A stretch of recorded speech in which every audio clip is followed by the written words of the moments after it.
Well, hello everybody. I'm Brett Hirsch, the creator of the 5 Pillars of Business Success. What I want to share with you today is I want to go over an exercise that we use in our full-day customer experience workshops to help you determine who your customers are and help you focus all your resources on reaching those customers and converting them into your customers.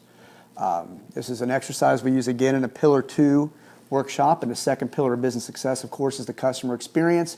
And what we really want you to do is to create a customer-centric business so you can create customer-centric growth. The exercise we use here is going to require a piece of paper, so maybe multiple pieces of paper, but if you get one handy, that would really help you. And again, you can watch this little tutorial as many times as you like until you drill down on who your customers are. My goal is to help you grow your business. So what we do first as we go through this exercise is I want you to get that piece of paper. I want you to create a list. And beginning that list, I want you to write down everybody who may need or want your product or service. That's everybody who may benefit from your product or service. So what I want you to think about is everybody you could potentially sell your product or service to. This is going to be a pretty big list. And I want you to put those in groups, like say teachers or athletes or outdoorsmen, or maybe if you're selling a food product, maybe a certain group of people will have nutritional requirements or a certain type of diet, that sort of thing. And then from that, you could also go through like gatekeepers, which we'll go over later, that may be able to reach those individuals, like distributors to those individuals, like say Walmart or other distributors. So that's the first thing I want you to do. And again, that's going to be a pretty big list. So take all the time you need. I want you to write out that list. A lot of times this exercise may help you find certain groups of people that you might not have actually thought of before. So it's a very good exercise to go through, particular right now, do the whole list. So I want you to do that.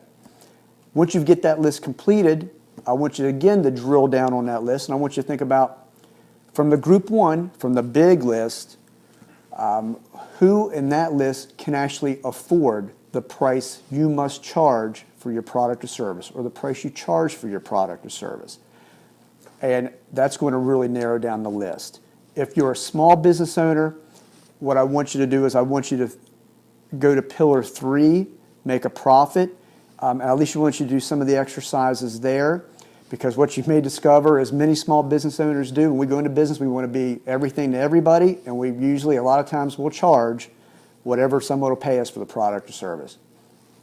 That's really, you can't do that if you really want to grow your business. You really need to find a niche for your product or service and sell value, not price, as a small business owner. So anyways, let's go back to this. I want you to have individuals who can afford your product or service from the big list. Once you've completed that, you go to step 3. And step 3 is from those who can afford your product or service. I want you to drill down again, and I want you to think from list 2, those who can afford your product or service, who in that list would be the most profitable for your business? And that means basically 2 things. They're able to pay for your product or service, the price you must charge, but also what in that group can you make the most money from, or which groups can you make the most money from? And that may not be just in terms of the prices we discussed a moment ago. It may be in terms of like it's easier to serve them. It's easier to distribute your product to them. Maybe there's a lot more of that particular market or group of individuals in your immediate geographical area that you can serve immediately. On the other hand, it may also be there may be quite a few groups in the second list that you don't want to work with. They may not make good customers. They may not be the types of individuals you have a passion to help. And remember, this is your business. You have to live with it 60, 70 hours a week, and you want to help people that you want to help. So whoever you have a passion to serve, that's what we want you to have in this list. But you have to, if you want to stay in business, you got to make a profit. So I want you to narrow down from those who can afford your product or service. I want you to segment them in the most profitable groups that you want to serve. So now that you have that list, I want you to drill down again, or once you get that list, I want you to drill down a 3rd time, or actually this will be a 4th time, and I want you to think, from that list, who are the decision makers? Now this will be individuals in that list of the most profitable segment that you've just written down. Who is the decision maker in that group?